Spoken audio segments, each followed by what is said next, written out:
The red backpack was the first thing I saw. It sat on my front porch step, half unzipped, a small stuffed rabbit spilling out of the top pocket. I almost tripped over it. I stood there for a second, confused, looking at it the way you look at something that shouldn't be where it is. Then I heard the sound. Soft, wet, quiet. The kind of crying someone does when they've been crying so long they've almost forgotten how to stop. My daughter was sitting on the bottom step with her back against the railing, her knees pulled to her chest, her son asleep across her lap. He was 5 years old and completely unaware that his little world had just been broken in half. 2 bags sat beside her on the grass. Not overnight bags, the kind you pack when you don't know if you're coming back. I hadn't spoken to her in 4 days. She told me she was busy. She said everything was fine. She said she would call me this weekend. She lied. When she looked up and saw me standing there, her face didn't change the way I expected. It didn't crumple. It didn't flood with relief. She just looked at me like a person who had been waiting for something solid, and I was the first solid thing she had found. "Mum," she said. That was all. I stepped over the backpack and sat down beside her on the step. My grandson shifted in her lap but didn't wake. I looked at the bags. I looked at her eyes, red and swollen. I looked at the rabbit still hanging out of the backpack pocket. "Tell me everything," I said. She swallowed hard. Her hands were shaking. "He fired me," she said. "Victor fired me. Victor, my son-in-law's father. A man who wore tailored jackets to Sunday dinners and spoke about his family's legacy, the way some people speak about religion. I had known for 2 years that something wasn't right. I told myself I was being overprotective. Mothers of daughters always worry too much. I was wrong to wait. "From the company," I said, keeping my voice even. She nodded. "He said I was a liability. He said my judgment couldn't be trusted." She paused. "He said my family didn't have the right background for the kind of work they were doing." I sat with that for a moment. The right background. My daughter, who had worked in that real estate office for 3 years, who had brought in 2 of their biggest commercial clients, who had given up her own job offer in Atlanta to stay close to her husband's family business. She didn't have the right background. I stood up slowly and picked up the backpack. I zipped it closed and tucked the rabbit back inside. "Let's get him to bed," I said. She looked up at me, surprised. "And then," I said, "we'll talk about what happens next." I carried my grandson inside. He stirred just enough to wrap one arm around my neck and put his head on my shoulder. That small weight against me settled something in my chest. I had built everything I had for moments like this one. For this boy. For his mother. Victor Hartwell had no idea who he had just made angry. 2 years before my daughter married into that family, I had started a property development company out of a spare bedroom and a very stubborn refusal to accept that things couldn't be done. I spent 15 years building it into something real. Not flashy, not loud, just solid. The kind of company that people trusted because I never promised more than I could deliver. When my daughter's husband, my son-in-law Marcus, came to me 3 years ago asking if his father could be brought in as a consultant, I hesitated. I knew Victor's type. Men who arrived after the foundation was poured and tried to claim they had laid it. But my daughter asked me to give it a chance. She said it would help her marriage, help the family feel connected. I agreed because she asked me to. That was my mistake. The first of 2. The second was staying quiet when Victor started signing documents he had no authority to sign. The morning after my daughter arrived on my doorstep, I woke up before sunrise and sat at my kitchen table with a cup of coffee I didn't drink. My phone had a message from my assistant, sent the night before. She had tried to reach me twice. "Ruth, something strange came through yesterday. A transfer authorization with your signature. I don't remember you approving this. Can you call me?" I read it twice.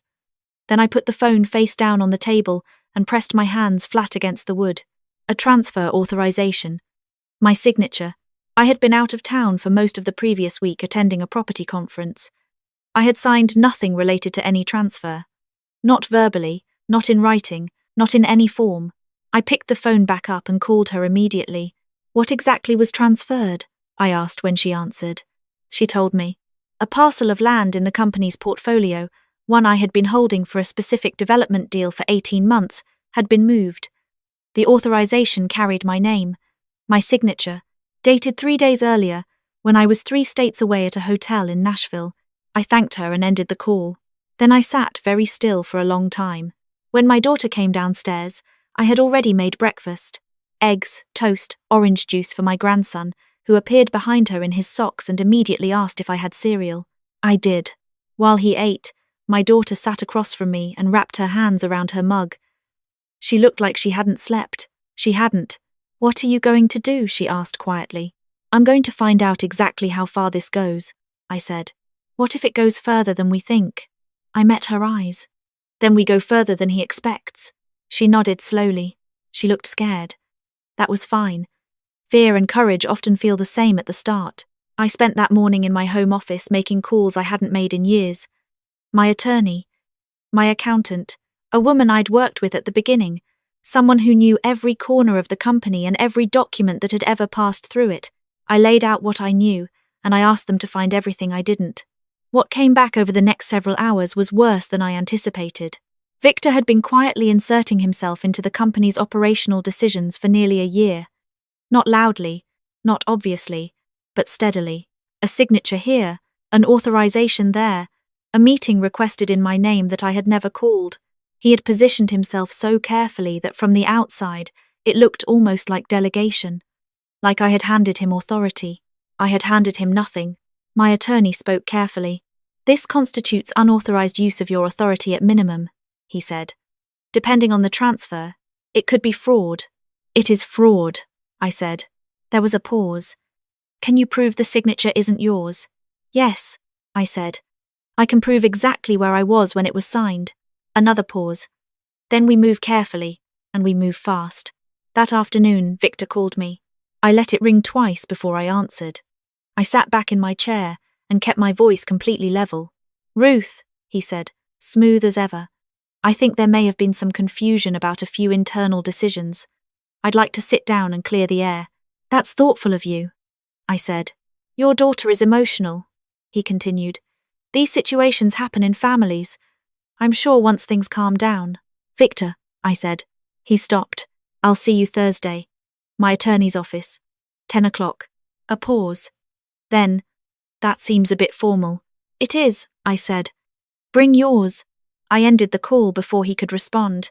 My daughter was standing in the doorway when I turned around. She had heard enough. Her face was pale. "He thinks this is about me being fired," she said. "He does," I said. "He doesn't know about the documents." I shook my head. "Not yet." She let out a slow breath. What if Marcus sides with him? I had been thinking about that since the night before. Marcus was not a bad person. He was a person who had spent his entire life being told that keeping the peace was the same as doing the right thing. Those two things are not the same. They only look alike from a distance. "Marcus will have to choose," I said. She didn't answer. But something in her eyes changed. The way a door closes quietly before someone makes a decision they've already made. That evening, I received an unexpected call. A number I didn't recognize. I almost didn't answer. "Mrs. Calloway?" A woman's voice, low and cautious. "Speaking. My name is Janet. I worked in the administrative office for the Hartwell Group for 4 years. She paused. "I know what he did. With the signature. With the land transfer." Another pause. "I know because he told me how to do it." I kept very still. "Where are you?" I asked. "At home. I resigned last month." I told myself it wasn't my problem. A beat of silence. Then I heard about your daughter. "Can you document what you know?" Her voice dropped even lower. "I already have. I kept copies. I kept everything." I closed my eyes for 1 second. "Don't send anything electronically," I said. "Meet me. I'll tell you where." "He'll know if I meet you," she said. "He won't," I said. "Not today," she exhaled. "Okay," she said. "Okay." I arrived at the coffee shop early the next morning. I chose a corner booth near the back, away from windows. I ordered tea and didn't touch it. Janet was shorter than her voice suggested. She came in wearing a grey coat, scanning the room with the tired eyes of someone who had been carrying something heavy for too long. When she saw me, she walked straight over and sat down without ceremony. She placed a folder on the table between us. "Everything is in there," she said. Emails, his instructions, the original document before he altered it, timestamps, everything. I opened the folder and looked at the first page. Dated 2 weeks earlier. Victor's name in the header. Instructions written clearly, precisely. Not the language of a man making a mistake. The language of a man executing a plan. "Why are you doing this?" I asked. She looked at her hands. "He told me no one would believe me if I said anything. He said I'd signed a confidentiality agreement, and if I broke it, he'd make sure no one in this industry would hire me again." She looked up. "He said the same thing to your daughter. Different words. Same threat." I closed the folder. "You're not alone in this," I said. She nodded. She looked like she wanted to believe me. "He suspected me this week," she added. I don't know why, but I could feel it. "Then we move now," I said. "Today." I called my attorney from the parking lot before I even started my car. Thursday morning, Victor Hartwell walked into my attorney's office like a man attending a meeting he had already won. He shook hands with his own lawyer, adjusted his jacket, and sat down across the table from me with the particular smile of someone who has never been genuinely surprised by anything. He was about to be. I did not stand. I did not smile. I folded my hands on the table and waited for his lawyer to finish speaking. Victor's attorney went first. He spoke about misunderstandings, about the complexity of shared business relationships, about the emotional climate within the family following recent events. He spoke about my daughter, in careful language that made her sound unstable and impulsive. My attorney let him finish. Then he opened his briefcase. He did not rush. He placed documents on the table one at a time. Ownership records. Signed agreements from the company's founding. The original authorization structure. And then the altered document. Then Janet's folder. Then the timestamps. Victor's attorney picked up the pages. His expression changed. "Just barely, just enough. This is a serious accusation," he said. "It's a documented fact," my attorney replied. Victor looked at me directly for the first time. "You're overreacting," he said. I looked back at him. "You used my name without my permission to move a $1.3 million parcel of land. What's the appropriate reaction to that?" His jaw tightened. I was protecting the company's interests. "The company belongs to me," I said. "Not to you. I invested. You were a consultant," I said. "I have the contract." He went quiet. His attorney leaned toward him and whispered something. Victor shook his head once. Then his phone buzzed on the table. He glanced at it. Something shifted in his face. "We need a recess," his attorney said. My attorney looked at his watch. "You have 5 minutes." While they stepped into the hallway, I sat at the table and did not move. My attorney sat beside me. He didn't say anything. He didn't need to. When Victor returned, his confidence had changed. Not gone, not yet, but cracked in a way that couldn't be uncracked. "I want to resolve this privately," he said. "Family matters should stay family matters." I stood up. "You stopped making this a family matter when you forged my signature," I said. "Now it's a legal matter. My attorneys will be in touch." He looked at me the way men like him always look at women like me when we do not behave as expected, like something was miscalculated, like a variable entered the formula that wasn't supposed to be there. I gathered my documents and walked out. That evening, Marcus came to my house. He came alone. He rang the bell once, which surprised me. His father would have knocked like he owned the place. I opened the door. He looked hollowed out. Young in a way that made me understand how much of him had been shaped by a man who should have shaped him differently. "Can I come in?" he asked. I stepped back. My daughter was in the kitchen. When she heard his voice, she came to the doorway and stood there with her arms crossed, not cold, just careful. She had earned careful. Marcus stood in my living room with his hands in his pockets and his eyes on the floor. He didn't look at her right away. He looked at me. "I didn't know what he was doing with the documents," he said. "I want you to know that. I would not have allowed that. But you knew about Claire," I said. He didn't answer immediately. That silence was its own answer. "You knew he was pushing her out," I said. "You knew he said things to her, about her value, about her place in the business." He looked down. "I thought if I stayed out of it, things would settle." My daughter's voice was quiet and steady. "Our son asked me last week why Grandpa Victor always looks angry," she said. "He's 5 years old and he noticed what you decided not to notice." Marcus closed his eyes. "I want to fix this," he said. My daughter uncrossed her arms. "You have to tell the truth," she said. "Not to me. In writing. To the attorneys. All of it." He nodded. "And not for me," she added. "Do it because it's right." He looked at her for a long moment. I know, he said. I know. 3 days later, a formal complaint was filed. Victor had anticipated a negotiation. What he got instead was an investigation. My attorney called me at 7 in the morning. He filed a counter-complaint, he said. My stomach tightened. Against whom? Against Claire. Claiming she misrepresented her qualifications when she joined the business. Claiming she used your relationship to extract resources. I sat down slowly. He's trying to bury her, I said. He's trying to create noise, my attorney replied. Noise makes judges cautious, and caution costs time. We don't have time, I said. No, he agreed. We need Janet in front of someone official. Soon. That afternoon I met with my daughter and told her everything. I watched her face go through the same sequence I had gone through. Shock, anger, then something harder. Determination. He's using me to get to you, she said. He thinks if he threatens you, I'll back down. She looked at me directly. Will you? I looked back at her. What do you think? She almost smiled. The following week, Janet gave a formal deposition. She came prepared. Not just the folder, not just the emails. She had screenshots of message threads, a personal log she had kept on her own phone, and a voice recording from a meeting she had documented herself. Victor had apparently forgotten that the person taking notes was also the person holding the phone. When my attorney played the recording in the deposition room, Victor's attorney stopped writing. Victor's voice came through clearly. His words were deliberate and specific. He discussed my signature. He discussed using it without my presence. He discussed what it would accomplish. He called my daughter an obstacle.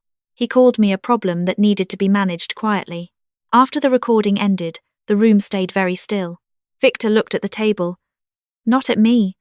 Not at his attorney. At the table. For the first time since I had known him, he had nothing to say. Outside afterward, my daughter stood beside me in the parking lot in the thin November air. She had been in that room. She had heard herself called an obstacle by a man who had sat at her dinner table and eaten her cooking and held her son on his knee. She didn't cry. She had already cried enough for him. Does it feel like you thought it would? She asked.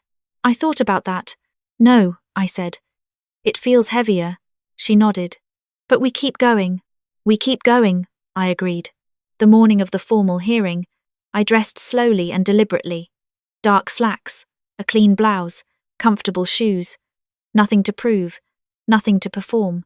I had learned a long time ago that power doesn't need a costume. My grandson hugged my legs before I left. Where are you going, Grandma? To a meeting, I said. An important one? I picked him up and looked at him properly.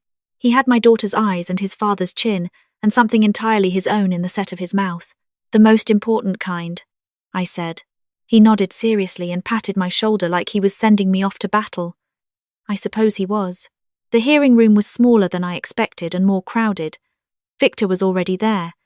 He sat with his attorney, both of them in expensive suits, projecting the appearance of men with nothing to worry about. But I knew that appearance now for what it was, a performance. My attorney presented the evidence methodically. Documents, timestamps, the discrepancy between my travel records and the date on the forged signature, Janet's formal testimony, Marcus's written statement, delivered that morning, corroborating everything. Victor's attorney objected 3 times. Each time, the hearing officer reviewed the material and proceeded. Victor's face changed gradually. Not dramatically, not all at once, like watching a wall develop cracks, first around the eyes, then the jaw, then the hands, which had been folded on the table and were now pressed flat. When my attorney finished, the hearing officer looked at Victor directly. Mr. Hartwell, she said, do you have anything to add? Victor straightened in his chair. I acted in the best interests of the company. Without authorization, the hearing officer said. I believed. You believed or you decided? She asked. He stopped. She made a note. She reviewed the last 3 pages of documentation without speaking. The room was very quiet except for the sound of the clock on the wall. I'm referring this matter for formal legal review, she said. In the interim, all operational authority reverts to the original founding structure. She looked at me. That is documented as yourself, Mrs. Calloway. She closed the folder. Victor pushed back from the table. This is not finished, he said. I looked at him calmly. You're right, I said. The legal process takes time. But the outcome, that's already written. He left without another word. In the hallway afterward, a woman I didn't know approached me with a notebook. A journalist covering local business. Mrs. Calloway, can you comment on what happened today? I looked at her. A woman built something, I said. Someone tried to take it. The something is still standing. She wrote that down. If you're listening to this right now, I want to say something directly. There was a moment, sitting at my kitchen table at 5 in the morning, with an untouched cup of coffee and a document that used my name without my consent, when I felt something I don't usually feel. Not anger, fear. The kind that comes when you realize how long something has been happening without your knowledge, and how different things might have looked if no one had sat on a porch step with 2 bags and started crying. My daughter on that step was not a problem to solve. She was a signal. She was the moment the silence ended. Stay with me, because what happened after the hearing mattered as much as the hearing itself. That evening, Marcus came to the house again. He brought our grandson's spare jacket, which had been at their apartment. A small errand, an excuse.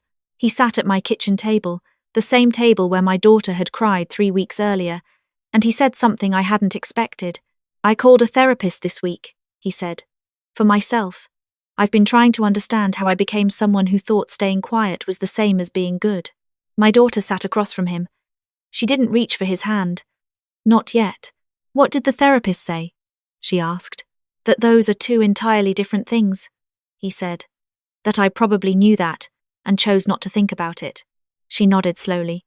I'm not asking for anything right now, he said. I know I don't get to just say I'm sorry and have everything reset. I know it doesn't work that way.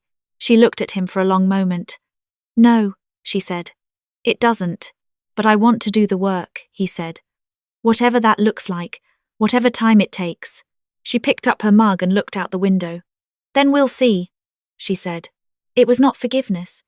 It was not reconciliation. It was a door left open exactly 1 inch, which was more than he had any right to ask for and more than Victor would ever receive. 3 months after the hearing, Victor accepted a settlement.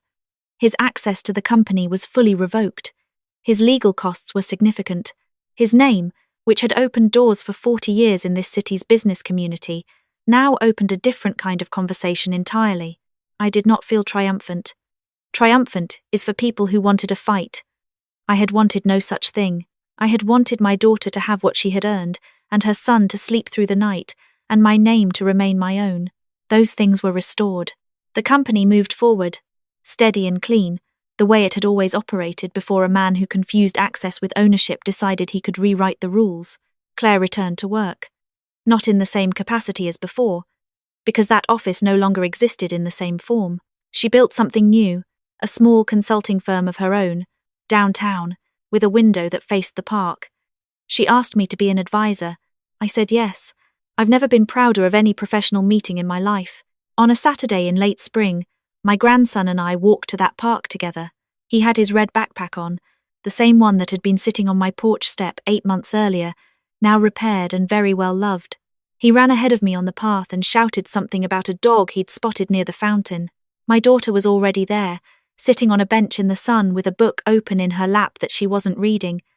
She was watching her son run. I sat down beside her. How are you? I asked. She thought about it honestly, the way she had learned to do instead of saying fine.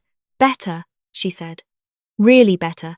Not just better than before, but actually good. I watched my grandson attempt to make friends with a golden retriever 3 times his size. He told me something yesterday, she said. He said, Mum, our family is brave. Just out of nowhere. I don't know where he heard that word used that way. I smiled. She looked at me. Did you tell him that? I told him that's what courage looks like, I said. From the inside it feels like fear.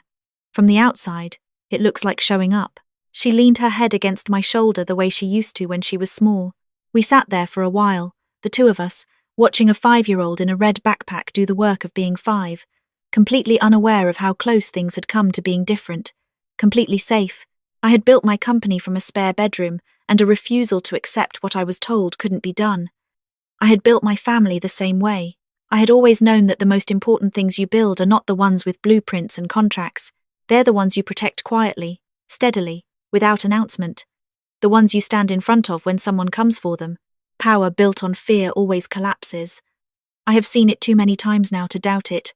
What endures is something quieter, something that was already there when the noise fell away. A woman on a bench, a child and his backpack, a morning that started over. If this story moved you, if it reminded you of someone you love or something you've protected, I hope you'll share it. Stories like this only travel as far as the people who believe they matter. Like and subscribe to Amber's Revenge Story, and I'll be here for the next one, because sometimes the most powerful thing in the room isn't the loudest voice, it's the one that was never going to stop.